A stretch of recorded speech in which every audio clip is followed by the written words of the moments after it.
سورة الفاتحة. أعوذ بالله من الشيطان الرجيم. بسم الله الرحمن الرحيم. الحمد لله رب العالمين الرحمن الرحيم مالك يوم الدين إياك نعبد وإياك نستعين اهدنا الصراط المستقيم صراط الذين أنعمت عليهم غير المغضوب عليهم ولا الضالين.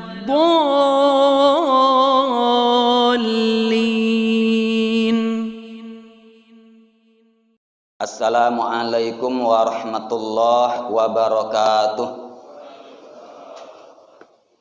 Alhamdulillahilladzi nahyana ba'dama amatana wa ilaihin nusur. Segala puji bagi Allah yang telah menghidupkan kita kembali setelah kita dimatikan sejenak. Alladzi khalaqal mauta wal hayata liyabluwakum ayyukum ahsanu amala. Dialah Allah yang telah mematikan seseorang dan menghidupkannya kembali supaya Allah mencukupkan umurnya untuk menguji mereka siapakah di antara mereka yang tiap hari, tiap waktu ahsanu amala, lebih baik amalnya, lebih baik ilmunya, lebih baik akhlak dan tingkah lakunya. Allahumma salli wa sallim wa barik ala nabiyyina Muhammad wa ala alihi wa sahbihi ajma'in. Bapak Ibu, hamba Allah sidang jamaah subuh rahimani wa rahimakumullah. Kita bersyukur pada Allah Subhanahu wa taala di pagi hari ini Allah Subhanahu wa taala masih berkenan memberikan hidayah iman dan hidayah Islam sehingga kita bisa melaksanakan perintah Allah salat subuh secara berjamaah. Salat serta salam senantiasa kita mohonkan kehadirat Allah kiranya tetap diberikan kepada arwah junjungan Nabi kita Nabi Muhammad sallallahu alaihi wasallam. Allahumma salli wa sallim wa barik ala nabiyyina Muhammad wa ala alihi wa sahbihi ajma'in. An Umar bin Al-Khattab radhiyallahu anhu aidan. Mengapa di sini Ustaz katakan Al-Khattab? Di dalam hadis ini tidak ada Al-Khattab. Karena salah satu penghormatan terhadap sahabat adalah disebutkan nama nasabnya. Supaya kita jelas bahwasanya Umar itu adalah yang dimaksud Umar ibnul Khattab. Karena banyaknya nama Umar zaman sekarang, maka kita menyebutkan sebagai kaedah bahwasanya hadis ini berasal dari Umar bin Khattab yang disebut dengan sahabat Rasulullah sallallahu alaihi wasallam. Mengapa di dalam hadis ini disebutkan aidon? Karena hadis sebelumnya juga telah diriwayatkan oleh Umar. Qala, beliau berkata, bainama nahnu julusun 'inda Rasulillah sallallahu alaihi wasallam dzata yaumin. Tatkala kami duduk-duduk bersama Rasulullah sallallahu alaihi wasallam suatu hari. Jadi Umar ibnul Khattab radhiyallahu anhu beliau duduk-duduk bersama Rasulullah sallallahu alaihi wasallam. Ittala'a alaina rajulun syadidus bayadis siyabi. Tiba-tiba ada seorang laki-laki yang muncul dalam kerumunan mereka dalam kondisi bajunya yang sangat putih. Syadidus sawadis sya'ri, yang sangat hitam rambutnya. La yura alaihi atharus safari. Kami semuanya tidak ada yang tahu dari mana dia datang. Tiba-tiba dia datang di kerumunan kami dan kami tidak tahu dari mana dia datang. Kemudian wala ya'rifuhu minna ahadan, dan kami pun tidak ada seorang pun yang kenal. Hatta jalasa ilan Nabi sallallahu alaihi wasallam, hingga orang tersebut duduk menghadap Nabi sallallahu alaihi wasallam. Kemudian menempelkan lututnya kepada lutut Rasulullah sallallahu alaihi wasallam. Wa wada'a kaffaihi ala fakhidaihi, lalu meletakkan tangannya di atas pahanya. Kira-kira dia menghadap Rasulullah, menyentuhkan lututnya bersama lutut Rasulullah, kemudian meletakkan tangan dia di paha dia. Kira-kira begini kondisinya. Kemudian setelah meletakkan tangannya di atas pahanya, waqala, lalu dia tiba-tiba bertanya kepada Nabi sallallahu alaihi wasallam, "Ya Muhammad, wahai Muhammad." Kita bersolat kepada Nabi sallallahu alaihi wasallam. Dalam hadis ini hanya disebutkan ya Muhammad. Ya Muhammad sallallahu alaihi wasallam.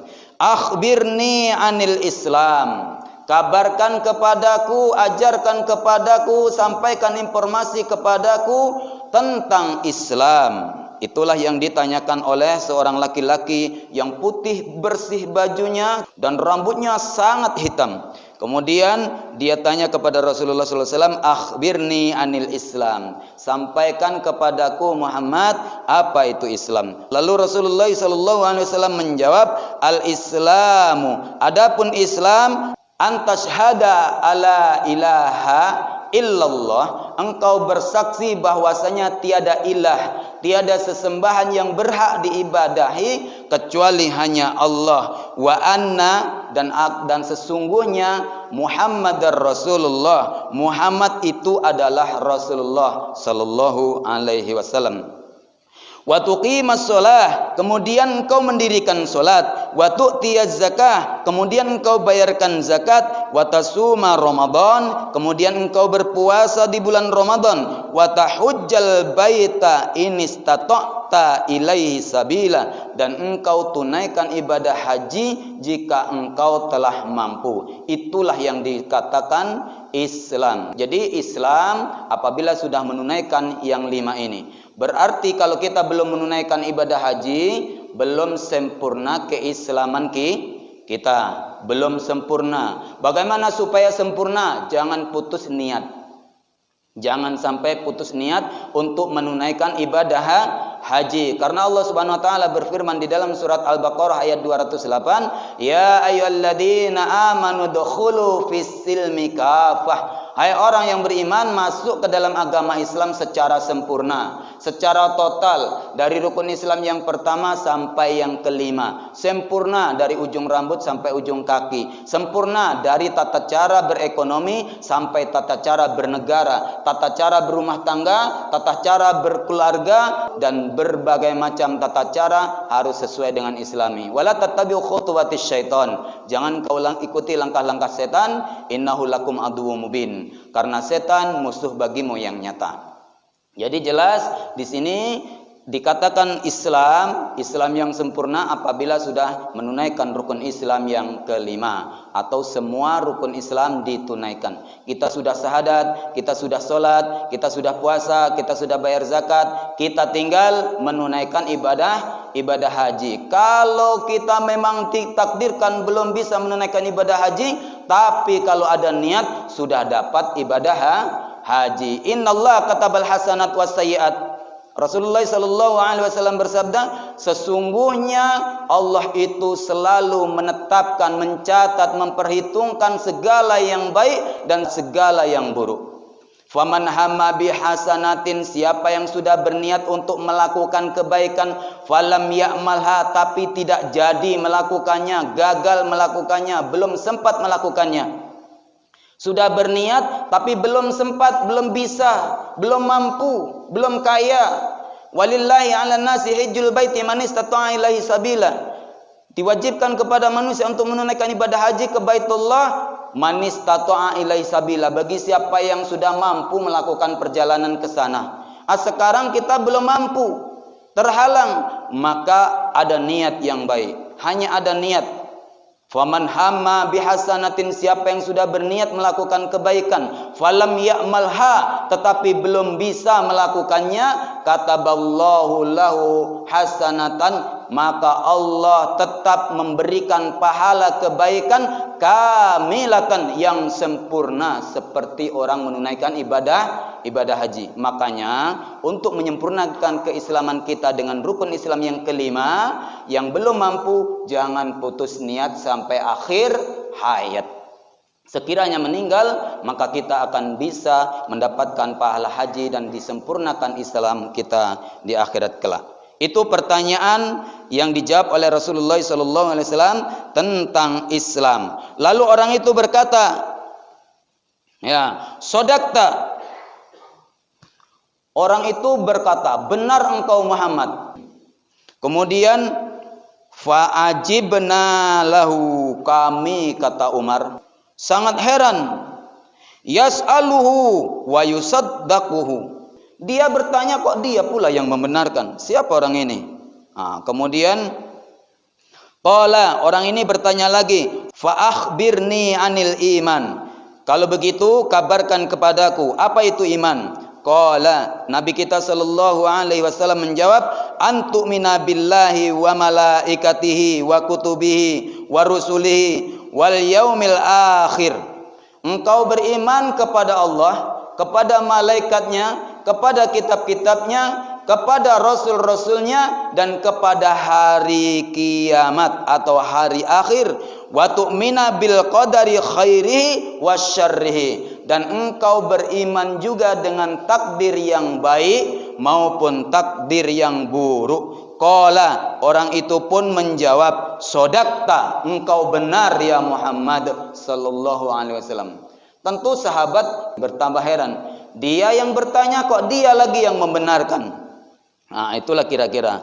Qala fa akhbirni anil ihsan. Lalu yang ketiga, orang ini bertanya lagi, kalau begitu kabarkan kepadaku apa itu ihsan. Qala, Rasulullah sallallahu alaihi wasallam menjawab, anta'budallaha ka'annaka tarahu. Engkau sembah Allah seolah-olah engkau melihatnya. Fa illam takun tarahu, apabila engkau tidak bisa melihat Allah, fa innahu yaraka, yakinlah bahwa Allah itu maha melihatmu.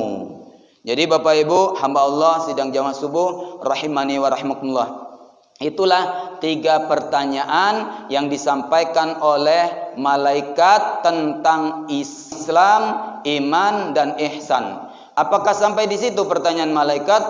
Ternyata tidak, masih panjang di sini, masih bertanya lagi. Kemudian bertanyalah malaikat ini, qala fa akhbirni anis saah. Sekarang tolong kabarkan kepadaku kapan hari kiamat.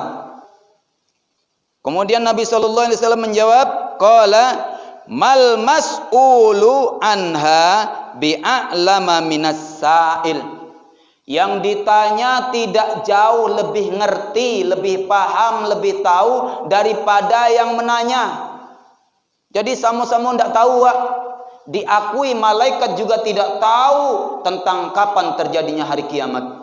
Begitu juga dengan Nabi, yang bertanya itu tidak juga lebih tahu, yang ditanya tidak lebih tahu daripada yang bertanya.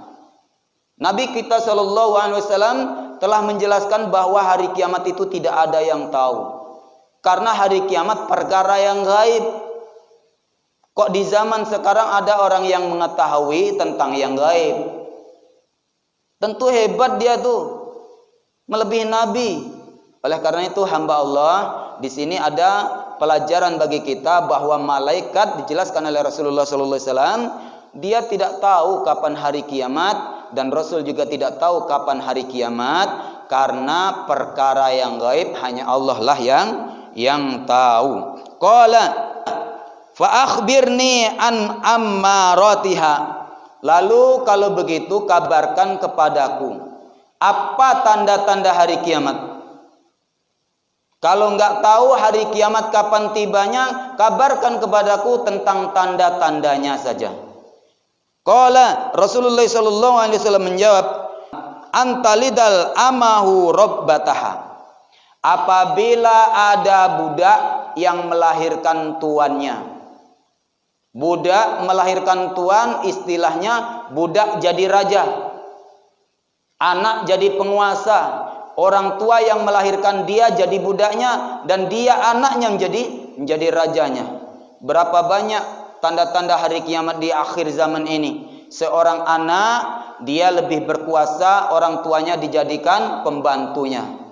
Jadi Bapak Ibu, Apabila ada anak-anak kita lebih berkuasa tentang harta kita, lebih kuasa tentang diri kita, maka itu di antara tanda-tanda hari kiamat yang dijelaskan oleh Rasulullah sallallahu alaihi wasallam. Kemudian Rasulullah sallallahu alaihi wasallam menjelaskan wa antarul hufafa al-uratal alah ri'a syai'a yatatawwaluna fil bunyan. Dan apabila engkau melihat seorang pejalan kaki, artinya yang berkaki telanjang, tidak punya sandal, mereka telah berlomba-lomba untuk yatatawwaluna, meninggikan al-bunyan, bangunan-bangunan, gedung-gedung. Seorang budak pejalan kaki nggak punya kekayaan, dia bisa membangun gedung-gedung yang bertingkat.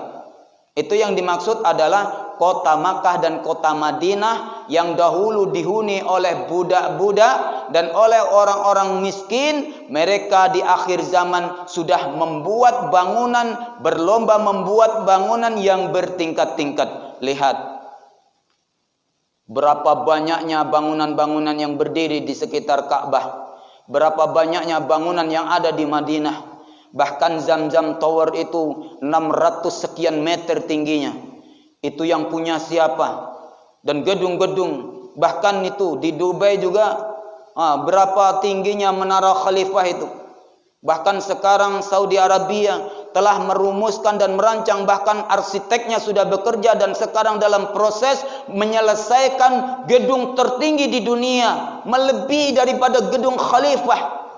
Nah, jadi kaum muslimin hamba Allah sidang jamaah subuh rahimani wa rahmatullah, apabila seorang budak sudah berlomba-lomba membangun gedung yang bertingkat-tingkat, ketahuilah itu ciri-ciri dekatnya hari kiamat yang disampaikan oleh Rasulullah sallallahu alaihi wasallam di dalam hadis ini.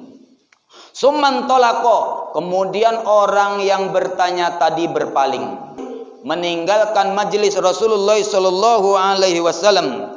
Falabistu maliyan, enggak ada seorang pun yang tahu kemana arahnya. Summa qala, kemudian Rasulullah sallallahu alaihi wasallam bersabda, ya Umar, wahai Umar. Kalau disebut Umar, siapa yang dimaksud? Umar bin Khattab. Kalau Umar bin Khattab, apa kewajiban kita terhadap sahabat Rasul? Radhiyallahu anhu. Bapak Ibu, Rasulullah sallallahu alaihi wasallam bersabda, ya Umar, wahai Umar radhiyallahu an, atadri manis sa'il? Tahukah engkau siapa tadi yang bertanya? Jadi Rasulullah sallallahu alaihi wasallam kalau mau memberikan pelajaran kepada sahabat, di antara strategi atau caranya adalah bertanya dulu. Rasulullah sallallahu alaihi wasallam bertanya. Kemudian qultu, aku menjawab, yaitu Umar bin Khattab radhiyallahu an menjawab, Allahu wa rasuluhu a'lam. Allah dan Rasulnya lah yang lebih mengetahui. Ini etika, adab para sahabat dan pelajaran bagi kita. Apabila Rasulnya yang bertanya, maka diserahkan. Walaupun dia tahu, dia tidak akan cari-cari cara, cari-cari celah, cari-cari ide untuk menjawab. Walaupun dia tahu karena datangnya begitu saja tanpa ada yang tahu, tidak ada yang kenal, kemudian menghilang begitu saja. Dia udah bisa menangkapkan, oh ini malaikat. Bisa saja sebenarnya menjawab, tapi ada adab para sahabat. Apabila Rasulullah SAW bertanya tentang sesuatu, maka jawabannya Allahu wa rasuluhu a'lam. Hanya Allah dan Rasulnya lah yang lebih tahu. Qala, lalu Rasulullah SAW menjawab, fa innahu Jibril. Sesungguhnya dia itu adalah malaikat Jibril. Kalau disebut Jibril, apa kewajiban kita? Alaihissalam. Karena banyak juga sekarang yang mengaku Jibril ya. Nah, siapa tahu nanti ada Jibril yang lain. Tapi dalam hadis ini Jibril adalah malaikat Jibril yang menurunkan wahyu. Berarti kita mempunyai kewajiban untuk mengucapkan alaihissalam. Sebagaimana Rasulullah SAW pernah juga mengucapkan alaihissalam kepada malaikat Jibril. Dalam kisah Nabi ditanya tentang kematian. Atani Jibril alaihi salam. Aku didatangi oleh malaikat Jibril alaihi salam. Faqala, lalu malaikat Jibril bertanya, "Ya Muhammad, wahai Muhammad sallallahu alaihi wasallam, isma syi'ta fa innaka mayyitun." Hiduplah sesukamu, tapi ingat kamu akan mati. Wa ahbib man ahbabta fa innaka mufarriquhu. Cintailah apapun yang ingin engkau cintai, tapi ingat kamu pasti akan berpisah dengannya. Wa'mal ma syi'ta, dan beramallah, beribadahlah sesukamu. Fa innaka laqihi, karena sesungguhnya engkau akan menerima balasan amalmu. Ini tentang malaikat Jibril pernah juga datang, lalu Rasul menjelaskannya pakai alaihi salam. Berarti ada kaidah bagi kita, apabila disebut malaikat Jibril, kita berkewajiban mengucapkan alaihi salam. Kemudian Rasulullah sallallahu alaihi wasallam menjelaskan, fa innahu Jibril alaihi salam, sesungguhnya dia itu adalah malaikat Jibril alaihi salam. Atakum yuallimukum dinakum, yang datang kepada kalian untuk mengajarkan agama kalian. Jadi Bapak Ibu, ternyata dari hadis ini kita bisa mengambil pelajaran. Islam artinya rukun Islam yang biasa kita kenal, iman, rukun iman yang biasa kita kenal.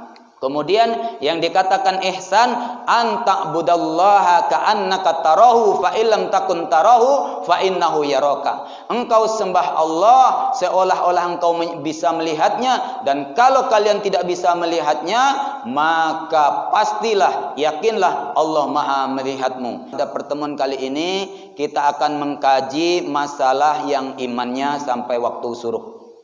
Yang Islamnya, bunyal Islam ala khamsin, atau yang disebutkan oleh Rasulullah SAW tadi, antas hada ilaha illallah wa anna Muhammad Rasulullah wa iqamis salat wa itaiz zakah wa shaum Ramadan wa hajjil baiti in istata'ta ilaihi sabila. Itu sudah kita jelaskan terus di dalam pembahasan fikih. Adapun yang pembahasan kita kaji di sini adalah tentang tauhid. Kemudian mawal iman, apa itu iman? Antu'mina billahi wa malaikatihi wa kutubihi wa rusulihi wa bil yaumil akhir wa tu'mina bil qadari khairihi wa syarrihi. Jadi engkau beriman kepada Allah, beriman pada malaikatnya, beriman kepada kitabnya, beriman kepada nabi dan rasulnya, beriman kepada hari kiamat, dan beriman kepada takdir yang baik maupun takdir yang buruk. Mulailah kepada pengertian iman. Apa itu pengertian iman? Al-iman tasdiqu fi qalbi wa taqriru bil lisan wa jawarihi bil arkan. Artinya iman adalah meyakini di dalam hati. Satu paket, yakin di dalam hati, tasdiqu fi qalbi. Apa yang harus diyakini? Tiada ilah selain Allah. Apa yang harus diyakini? Ada malaikat Allah. Apa yang harus diyakini? Kitab-kitabullah, nabi dan rasul Allah, hari kiamat pasti ada. Allah itu saja dengan segala asma dan sifatnya banyak. Wajib kita ketahui 99. Tapi Allah mempunyai asma dan sifat yang lebih dari 99. Itu saja wajib kita yakini di dalam hati. Ar-Rahman, Allah itu wajib kita yakini Maha Pengasih. Ar-Rahim, Al-Malik, Al-Qudus, As-Salam. 99 itu. Allahur Rahmanur Rahimul Malikul Qudusus Salamul Mu'minun Muhaiminul Azizul Jabbarul Mutakabbir Al-Khaliqul Bari'ul Musawwirul Ghaffarul Qaharul Wahhabur Razzaqul Fattahul Alim, dan selanjutnya. Itu wajib kita imani, wajib kita yakini. Dan nama-nama Allah itu laisa kamitslihi syai'. Boleh namanya sama, kedudukannya tidak sama, statusnya tidak sama, sifat Allah juga tidak sama. Wajib kita yakini. Dan Allah itu walam yakul lahu kufuwan ahad. Enggak ada yang serupa dengan makhluknya, enggak ada yang setara. Karena Allah Subhanahu wa taala adalah Allahus Samad, tempat bergantung seluruh makhluknya. Wajib kita imani di dalam hati, wajib kita yakini seyakin-yakinnya Bapak Ibu. Enggak boleh tidak yakin, harus yakin. Baru ranah hati. Itu baru keyakinan, belum iman. Kemudian wa taqrir bil lisan. Diucapkan dengan lisan. Kalau dia yakin bahwasanya Allah itu adalah Tuhan kita, ya, dia asyhadu alla ilaha illallah. Itu baru diucapkan, diyakini dengan hati, diucapkan dengan lisan. Asyhadu an la ilaha illallah. Kemudian wa jawarihi bil arkan. Diimplementasikan di dalam anggota badan kita apa yang kita yakini. Apa yang kita ucapkan, ikrar kita dan keyakinan kita itu harus dibuktikan dengan perbuatan. Mengaku beriman harus yakin kepada Allah, tiada ilah yang berhak disembah kecuali Allah. Kemudian kita yakini perintah-perintah Allahnya, kemudian kita akui Allah itu adalah Tuhan kita. Asyhadu alla ilaha illallah. Kemudian kita mengerjakan apa yang diperintah, kita tinggalkan apa yang dilarang. Berarti kita sudah beriman. Kalau ada orang mengaku beriman hanya yakin di dalam hati, gak mau mengucapkan di lisan, itulah Fir'aun. Fir'aun yakin Allah itu yang di atas. Allah berfirman tentang Fir'aun. Fir'aun berkata, tolong buatkan aku bangunan yang tinggi, aku akan melihat Tuhannya Musa di atas langit. Dia yakin Allah itu di atas langit. Dia minta dibuatkan bangunan yang tinggi supaya bisa melihat Tuhannya Musa. Kemudian Fir'aun mengakui tentang keimanan kepada Tuhannya Nabi Musa ketika sekaratul maut di Laut Merah. Enggak ada gunanya beriman kalau sudah sekaratul maut. Jadi Bapak Ibu, yakin dalam hati diucapkan. Kalau hanya yakin dalam hati, itu imannya Fir'aun. Kalau hanya sampai di lisan, imannya orang munafik. Orang munafik itu dia mengatakannya kalau mereka kembali kepada kaumnya, kalau bertemu dengan Rasulullah dan para sahabatnya, dia mengatakan kami beriman. Ya, wa minan nasi may yaqulu amanna billah. Kami beriman pada Allah. Wal yaumil akhir, dan hari kiamat. Wa ma hum bimu'minin. Sebenarnya dia bukan orang beriman. Inilah orang-orang munafik di masa Nabi SAW. Yakin dia dalam hati, kemudian hanya mengucapkan saja dengan lisan-lisannya, belum beriman. Yang beriman adalah wajawari bil arkan. Yakin dalam hati, ucapkan dengan lisan, lakukan perbuatannya. Kalau kita beriman pada Allah Subhanahu wa taala, Bapak Ibu, Allah itu punya asma dan sifat, Allah Maha melihat, Allah Maha mendengar, hati-hati kita berbuat, hati-hati kita berbicara. Begitu cara kita masukkan iman. Jadi kalau kita beriman pada Allah Subhanahu wa taala, di mana saja kita harus paham dengan apa yang diperintah oleh Allah dan apa yang dilarang oleh Allah Subhanahu wa taala, harus kita yakini, kemudian harus kita ucapkan dengan lisan, harus kita lakukan dengan perbuatan. Kemudian Bapak Ibu, iman kepada Allah itu Bapak Ibu mudah mengimani Allah. Ada yang membuat enggak? Ada. Yang membuat aqua seperti aqua enggak? Air sejuk. Ada mic, ada yang membuat enggak? Yang membuat mic seperti mic enggak? Ada mimbar, ada yang membuat enggak? Yang membuat mimbar seperti mimbar enggak? Ada alam semesta, ada yang menciptakan enggak? Ada. Siapa yang menciptakan? Yang menciptakan sama dengan alam semesta? Tidak. Makanya Allah Subhanahu wa taala laisa kamitslihi syai'. Allah itu tidak serupa dengan sesuatu ciptaannya. Walaupun disebutkan di dalam ayat yadullahu fawqa aydihim. Tangan Allah di atas tangan mereka. Enggak boleh diterjemahkan kekuasaan tangan di situ. Harus diterjemahkannya tangan. Pengertiannya harus diserahkan kepada Allah Subhanahu wa taala saja. Ya udah, kalau Allah katakan tangan Allah, Allah menggulung langit dengan jari tangan kanannya. Kita harus meyakini bahwa Allah menggulung langit dengan jari tangan kanannya.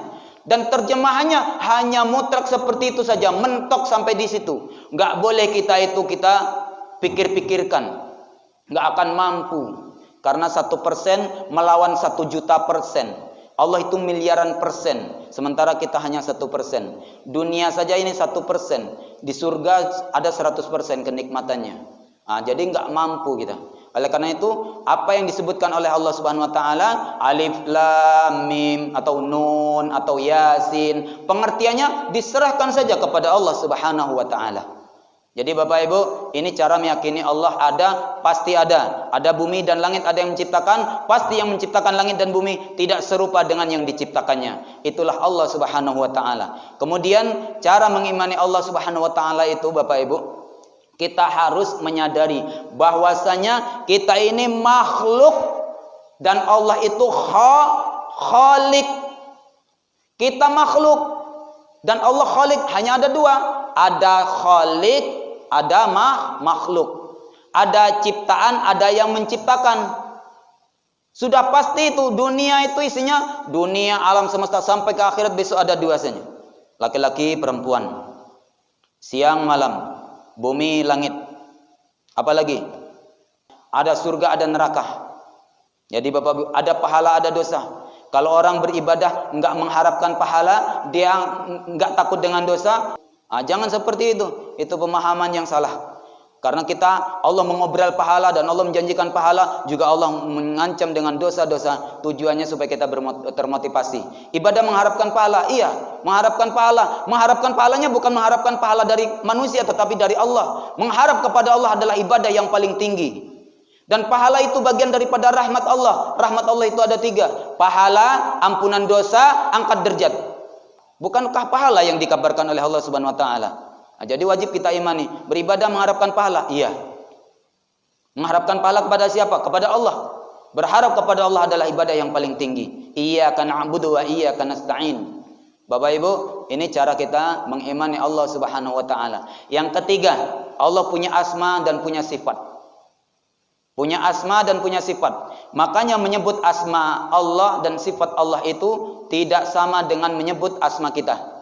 Kalau Allah Subhanahu wa taala menjelaskan walillahil asmaul husna, Allah punya nama-nama yang baik. Fad'uhu biha, perintahnya gunakanlah untuk berdoa dengan nama itu. Bapak Ibu, ini caranya. Walillahil asmaul husna, Allah punya nama-nama yang baik. Fad'uhu biha, gunakan untuk berdoa nama-nama itu. Ar-Rahman, apa artinya? Wahai Allah yang Maha Pengasih. Kita gunakan untuk berdoa. Ya Rahman, irhamna fa innaka khairur rahimin. Wahai Rahman, wahai Ar-Rahman, irhamna, sayangilah kami. Kasihanilah kami. Fa innaka khairur rahimin, karena engkau Maha Pengasih lagi Maha Penyayang. Ya Razak, farzuqni fa innaka khairur razikin. Wahai Zat yang Maha Pemberi rizki, berilah aku rizki karena engkau sebaik-baik pemberi rizki. Ya Ghafar, faghfir lana fa innaka khairul ghafirin. Ya Ghafar, wahai Zat yang Maha Pengampun, ampunilah dosa-dosa kami karena engkau Maha Pengampun. Begitu caranya, bukan dilakukan. Makanya ayat itu enggak sampai di situ. Fad'uhu biha wa darul ladzina yulhiduna fi asma'ih. Tinggalkan orang-orang yang salah kaprah dalam menyebut asmanya. Dikatakan oleh Allah salah kaprah. Wadarul ladzina yulhiduna fi asma'ih. Tinggalkan olehmu orang-orang yang salah dalam menyebut namanya. Ayat itu sampai situ? Enggak juga. Kemudian sayujzauna ma kanu ya'malun. Kelak mereka akan tahu mendapatkan balasan dari perbuatan yang mereka lakukan. Jadi Bapak Ibu, mengimani Allah, pertama kita harus yakin Allah itu pasti ada. Dengan adanya alam semesta Allah pasti ada. Kemudian kita mengimani Allah Subhanahu wa taala, dengan adanya kita harus mengakui kita ini adalah abdun, hamba, dan kita ini makhluk. Tentu ada Sang Khalik yang menciptakan kita. Kemudian kita harus meyakini seluruh asma dan sifat-sifat Allah Subhanahu wa taala dan menempatkan pada tempat-tempatnya serta menjalankan asma dan sifatnya itu sesuai dengan yang dikehendaki oleh Allah Subhanahu wa taala. Jangan menafsir-nafsirkan sesuatu yang tidak ditafsirkan oleh Rasulullah sallallahu alaihi wasallam seperti alif lam mim atau yang lainnya. Akhirul kalam wallahu taala a'lam. Subhanakallahumma wa bihamdik asyhadu an la ilaha illa anta astaghfiruka wa atubu ilaik. Billahi taufiq wal hidayah. Assalamualaikum warahmatullahi wabarakatuh.